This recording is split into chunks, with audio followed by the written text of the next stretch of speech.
Voici un deuxième exemple, c'est le volume contenu dans un réservoir par rapport au temps, c'est donné par cette fonction-ci. Je vous donne déjà la dérivée seconde parce qu'elle est un petit peu dure à faire.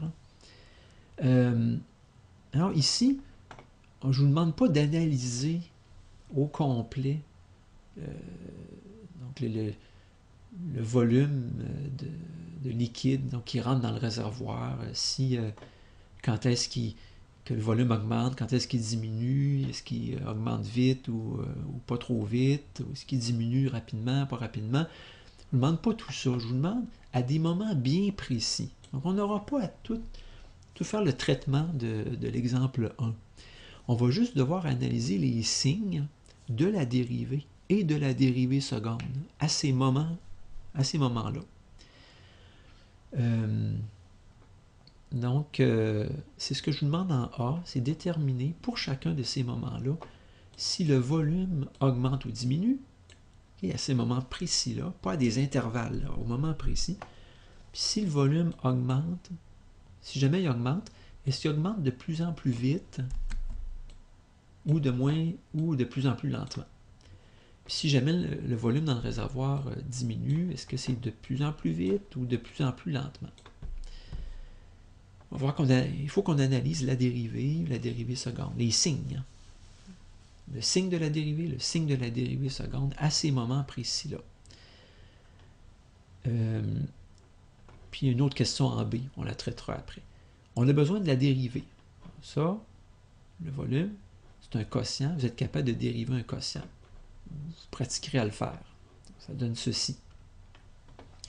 Puis là, je vais me faire un petit tableau avec les moments précis. 0,5 secondes, 1 seconde, 5 secondes. Puis je regarde la dérivée. Je remplace dans la dérivée t par 0,5. Je trouve que c'est négatif. 1, je le remplace, positif, 5, positif. Pour la dérivée seconde, même chose. Je vais dans la dérivée seconde que je vous ai fournie. Je remplace t par 0,5, 1 et 5. Puis je trouve positif, positif, négatif. La dérivée seconde, ça concerne la concavité.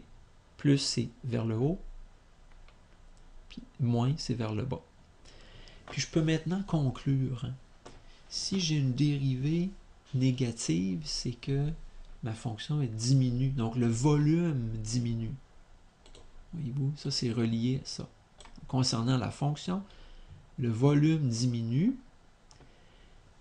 Puis je dis que c'est de plus en plus lentement. Pourquoi?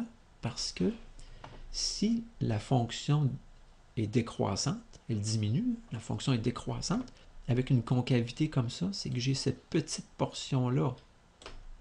Donc ça, oui, on voit bien qu'on a une diminution, mais de plus en plus lentement.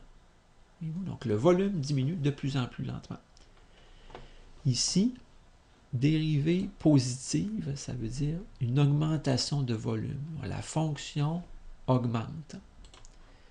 Elle augmente selon cette concavité-là. Ça veut dire que c'est comme ça.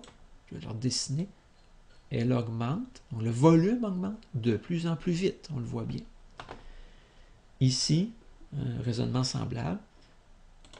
Dérivée positive, on a une augmentation de volume qui s'opère selon cette concavité-là. Augmentation. Donc c'est une augmentation, mais de plus en plus lentement. Augmentation du volume de plus en plus lentement. Voilà. Vous avez le tracé ici.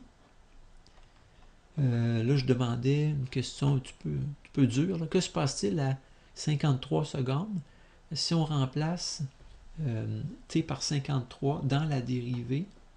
53 secondes, c'est ce nombre-là de minutes. Hein. C'est 53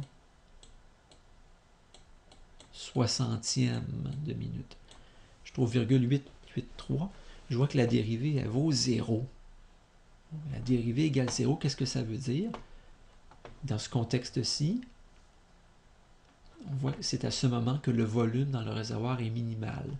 Si on analysait le signe de la dérivée, on verrait que à gauche de 0,883, la dérivée est négative, donc décroissance, puis à droite, elle est positive.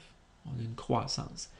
Donc, dans ma question B, il y a cette idée-là d'aller vérifier Donc, à gauche, 2,883, on pourrait y aller à, par exemple, à 0. V' de 0, on va aller voir. La dérivée, on remplace t par 0, puis on trouve que c'est négatif. Oui, parce que ça donne 0, 0, moins 4 sur quelque chose de positif. C'est négatif, la fonction est décroissante. Puis à droite, elle est croissante. Donc on a bien affaire ici à un minimum. C'est le moment où le volume est minimal dans le cylindre, le réservoir.